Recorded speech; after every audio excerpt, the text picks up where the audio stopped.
नमस्कार दोस्तों, हमारी आज की कहानी का नाम है दावत। रीना, हमेशा खुश रहना बेटी, और अपने घर परिवार को भी हमेशा खुश रखना। हाँ माँ, पर आप और पापा भी अपना ख्याल रखना। अब मैं नहीं रहूँगी यहाँ आप दोनों का ध्यान रखने के लिए। इतना कहकर रीना अपनी माँ के गले लगी और फिर अपने पति राजेश के साथ अपने ससुराल जाने के लिए मुड़ गई। वैसे तो रीना अपने माता पिता की इकलौती संतान थी, मगर परिवार की हालत कमज़ोर होने की वजह से रीना ने बड़ी मुश्किलें देखी थी। लेकिन ससुराल जाकर अब सब कुछ बदलने वाला था। अब माँ जी, इतनी सारी साड़ियाँ और ये सारा मेकअप का सामान, ये सब बहुत ज़्यादा नहीं है क्या? अरे, तुम हमारे परिवार की इकलौती बहू हो। तुम्हारे लिए नहीं करेंगे तो और किसके लिए करेंगे? सब तुम्हारे लिए ही है। जी भर के पहनो और खूब सज सवर कर रहो। बाकी कुछ और भी चाहिए हो तो बेझिझक मुझे कहना। ठीक है। कमाल है, ये लोग कितना फिजूल खर्च करते हैं। मेरा काम तो इससे आधे सामान में भी चल जाता। चलो कोई बात नहीं, अब ले आए हैं तो रख लेती हूँ, लेकिन इस्तेमाल ज़रूरत के हिसाब से ही करूँगी। ऐसा सोचकर रीना ने सारा सामान उठाकर अलमारियों में संभाल दिया। दिन बीतते गए और रीना ने बहुत कम समय में ही सबके दिलों में अपने लिए जगह बना ली। और फिर एक दिन राजेश, ले बेटा, मैंने सारे सामान की लिस्ट बना दी है। सारा सामान शाम से पहले ले आना।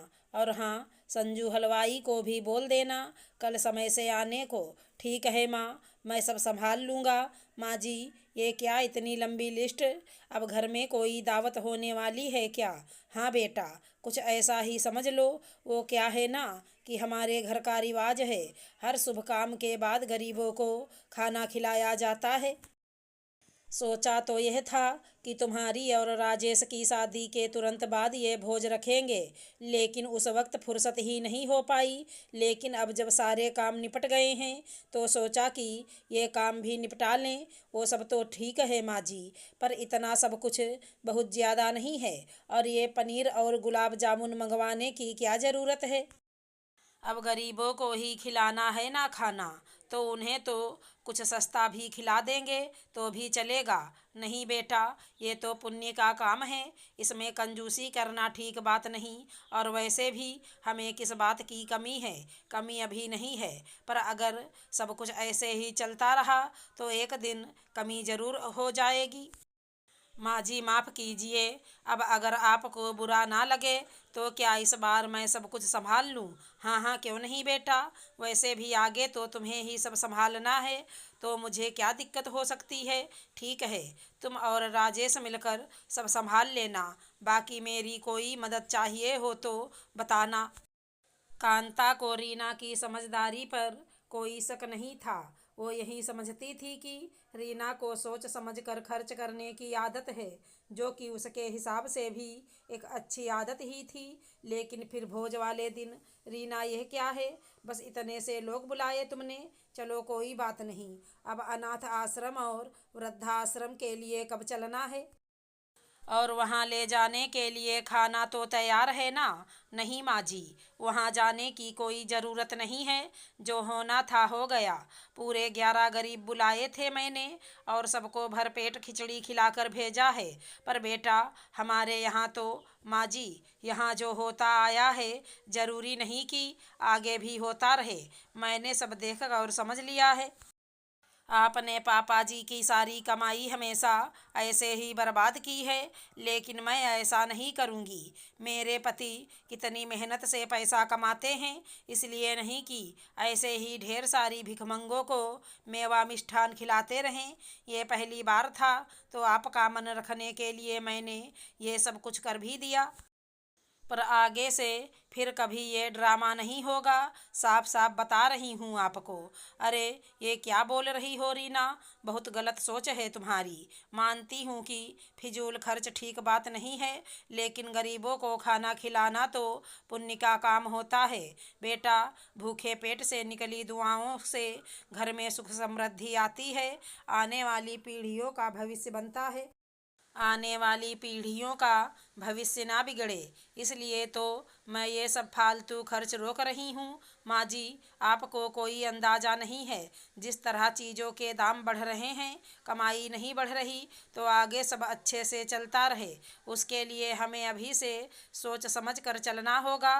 कांता को रीना का ये व्यवहार और उसकी सोच सही नहीं लगी, लेकिन फिर भी वो चुप ही रहीं। हालांकि रीना के पति राजेश ने उसे एक दो बार समझाने की कोशिश की, लेकिन रीना नहीं मानी। अब घर में सब कुछ रीना के हिसाब से ही चलने लगा।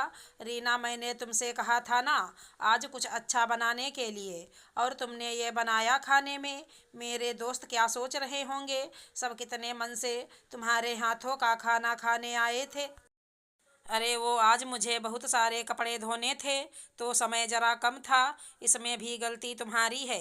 घर के बाकी कामों के लिए अच्छी भली नौकरानी लगी थी, क्या ज़रूरत थी उसे काम से हटाने की। मैं देख रहा हूँ सारा दिन घर के कामों में लगी रहती हो, ना अपने लिए समय है तुम्हारे पास और ना ही मेरे लिए। आप भी ना कमाल हो, एक तो नौकरानी को हटाकर मैं आपके पैसे बचाए हैं, ऊपर से आप मुझ पर ही गुस्सा कर रहे हो। और खाने का क्या है, रोज ही तो खाना है, फिर क्या अच्छा और क्या बुरा। रीना की कंजूसी वक्त के साथ बढ़ती जा रही थी और उसे रोक पाना किसी के बस में नहीं दिख रहा था। इस तरह पैसे बचाकर रीना बहुत खुश थी। हालांकि इस सब में एक खुशी थी जो चाह कर रीना हासिल नहीं कर पा रही थी। पर ऐसा कैसे हो सकता है? आप बोल रही हैं कि हम दोनों में से किसी में प्रॉब्लम नहीं है, तो फिर प्रॉब्लम है कहाँ? देखिए, मैं सारे ज़रूरी टेस्ट करवा चुकी हूँ, सब कुछ ठीक है, तो मैं फ़िलहाल यही कह सकती हूँ कि आप भगवान की मर्ज़ी का इंतज़ार कीजिए। शादी को 5 साल बीतने के बाद भी रीना की गोद नहीं भर पाई थी, और इस बात की तकलीफ अब रीना को अंदर ही अंदर खाए जा रही थी। ना इलाज काम आ रहा था और ना ही कोई ईश्वर से प्रार्थना का फल मिल रहा था। नतीजा यह कि अब रीना बहुत उदास रहने लगी थी, और ये देखकर कांता को भी बहुत बुरा लग रहा था। रीना, तुम परेशान मत हो, भगवान चाहेंगे तो सब ठीक होगा। नहीं माँ जी, कुछ ठीक नहीं होगा। पता नहीं भगवान मुझे किस बात की सज़ा दे रहे हैं। शादी के पहले इतनी मुसीबतें देखी वो कम थी क्या, जो अब शादी के बाद बे औलाद होने का दुख लिख दिया भगवान ने मेरे नसीब में। नहीं रीना, ऐसे नहीं बोलते। देखो, मैं जानती हूँ कि वैसे तो तुम्हें इस सब में विश्वास नहीं है, लेकिन बेटा बस एक बार मेरे कहने पर तुम मेरे साथ हमारे कुलगुरु जी के पास चलो। मुझे पूरा विश्वास है कि वो इस समस्या का हल ज़रूर बता सकेंगे। रीना इस वक्त हिम्मत हार चुकी थी, तो उसके पास अपनी सास की बात मानने के सिवाय और कोई चारा नहीं था। वो कांता के साथ कुलगुरु जी के पास गई, जो कि रीना के बारे में सब कुछ पहले से जानते थे। बेटी, ये सत्य है कि तुमने अपने जीवन में बहुत सी कठिनाइयों का सामना किया है, लेकिन इसका मतलब ये नहीं कि उन मुश्किल वक्त की तकलीफ़ों का दर्द तुम जीवन भर अपने साथ लेकर चलो।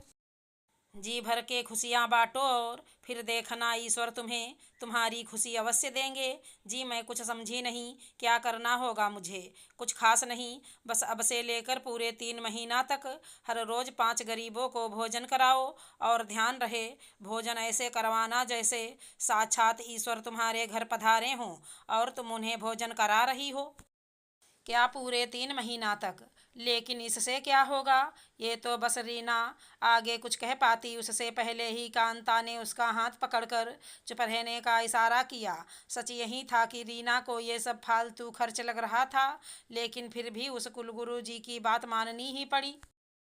शुरू में रीना को ये गरीबों को खाना खिलाने में बड़ी तकलीफ हुई, लेकिन फिर धीरे धीरे उसे ये सब करके अच्छा महसूस होने लगा, और वो बड़ी श्रद्धा और खुशी से अपने हाथों से गरीबों को खिलाने के लिए बढ़िया खाना बनाने लगी। और फिर एक दिन, मुबारक हो रीना जी, आप माँ बनने वाली हैं।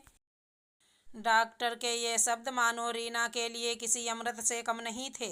उसकी आंखों से आंसू बहने लगे और रोते हुए उसने राजेश से कहा, सुनिए, मुझे जल्दी घर ले चलिए, आराम से। रीना, तुम परेशान मत हो, मैंने माँ को फ़ोन पर यह खुशखबरी पहले ही दे दी है। जी अच्छा किया, पर मुझे घर जाने की जल्दी किसी और वजह से है। मुझे घर जाकर तैयारियां करनी हैं। कैसी तैयारी? दावत की। इतनी बड़ी खुशखबरी मिली है तो दावत तो बनती है ना। अगर हमारी कहानी पसंद आई हो तो चैनल को लाइक शेयर सब्सक्राइब करें। राधे राधे दोस्तों।